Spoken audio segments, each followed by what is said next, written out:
Hello दोस्तों। कैसे हो आप लोग? आई थिंक सब बढ़िया और मजे में होंगे। चलिए आज सुनते हैं कहानी, मजेदार और प्रेरणादायक। सुनिए और मजे लीजिए। और हाँ, चैनल में नए हैं तो सब्सक्राइब जरूर से कर लीजिएगा। एक समय की बात है जब एक जंगल के पास दो राजाओं के बीच युद्ध हुआ। उस युद्ध में एक की जीत और दूसरे की हार हुई। युद्ध खत्म होने के एक दिन बाद तेज आंधी चली, जिस कारण युद्ध के दौरान बजाया जाने वाला ढोल लुढ़ककर जंगल में चला जाता है और एक पेड़ के पास जाकर अटक जाता है। जब भी तेज हवा चलती और पेड़ की टहनी ढोल पर पड़ती तो ढमाढमढमाढम की आवाज आने लगती थी। उसी जंगल में एक सियार खाने की तलाश में इधर-उधर भटक रहा था और अचानक उसकी नजर गाजर खा रहे खरगोश पर पड़ती है। सियार उसे शिकार बनाने के लिए सावधानी से आगे आगे बढ़ता है। जब वह खरगोश पर झपटा मारता है तो खरगोश उसके मुंह में गाजर को फंसाकर भाग जाता है। किसी तरह से सियार गाजर को मुंह से बाहर निकालकर आगे बढ़ता है तो उसे ढोल की तेज आवाज सुनाई देती है। वह ढोल की आवाज सुनकर घबरा जाता है और सोचने लगता है कि उसने पहले कभी किसी जानवर की ऐसी आवाज नहीं सुनी।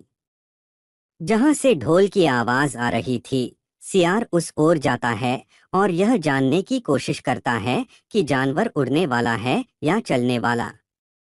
फिर वह ढोल के पास जाता है और उस पर हमला करने के लिए कूदता है तो ढम की आवाज आती है, जिसे जिसे सुनकर सियार छलांग लगाकर उतर जाता है और पेड़ के पीछे छुपकर देखने लगता है। कुछ मिनट बाद किसी तरह की प्रतिक्रिया न होने पर वह फिर से ढोल पर हमला करता है और फिर से ढम की आवाज आती है और वह फिर से ढोल से कूदकर भागने लगता है, लेकिन इस बार वह वहीं पर रुककर मुड़कर देखता है। ढोल में किसी भी तरह की हलचल न होने पर वह समझ जाता है कि यह कोई जानवर नहीं है। फिर वह ढोल पर कूद कूद कर ढोल को बजाने लगता है।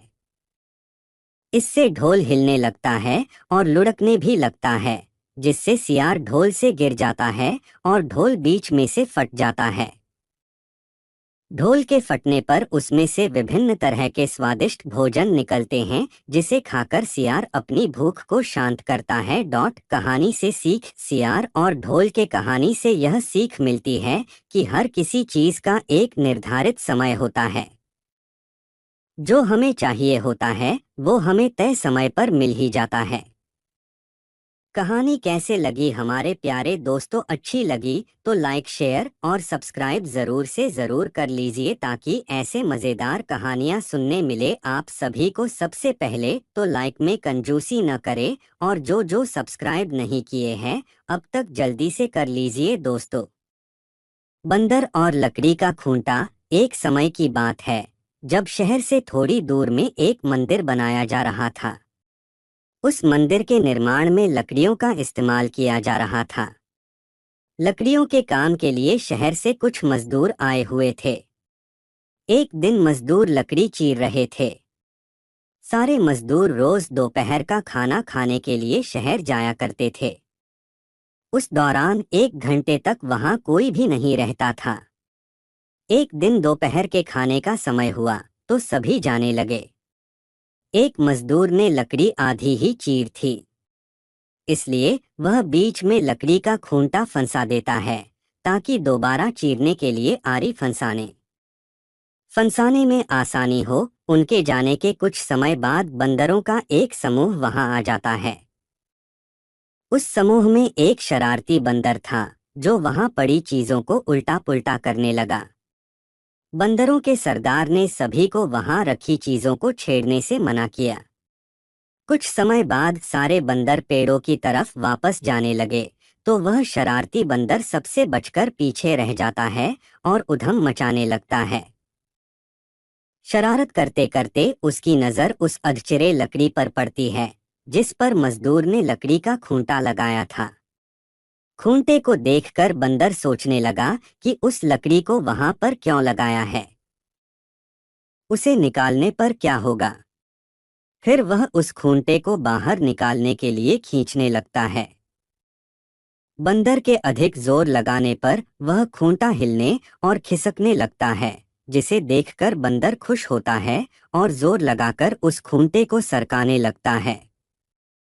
वह खूंटे को निकालने में इतना मगन हो जाता है कि उसे पता ही नहीं चलता कि कब उसकी पूंछ दोनों पाटों के बीच में आ गई। बंदर पूरी ताकत के साथ खूंटे को खींचकर बाहर निकाल देता है। खूंटा निकलते ही लकड़ी के दोनों भाग चिपक जाते हैं और उसकी पूंछ बीच में फंस जाती है। पूंछ के फंसने पर बंदर दर्द के मारे मारे चिल्लाने लगता है और तभी मजदूर भी वहां पहुंच जाते हैं। उन्हें देखकर बंदर भागने के लिए जोर लगाता है तो पूंछ टूट जाती है। वह चीखते हुए टूटी पूंछ लेकर भागता हुआ अपने झुंड के पास पहुंच जाता है। वहां पहुंचते ही सभी बंदर उसकी टूटी हुई पूंछ देखकर हंसने लगते हैं। कहानी से सीख। इस कहानी से हमें यह सीख मिलती है कि हमें न तो दूसरों की चीजों के साथ छेड़छाड़ करनी चाहिए और न ही उनके काम में दखलंदाजी करनी चाहिए। ऐसा करने से हमें ही नुकसान होता है। कहानी अच्छी लगी तो लाइक, शेयर और सब्सक्राइब जरूर से कर ले।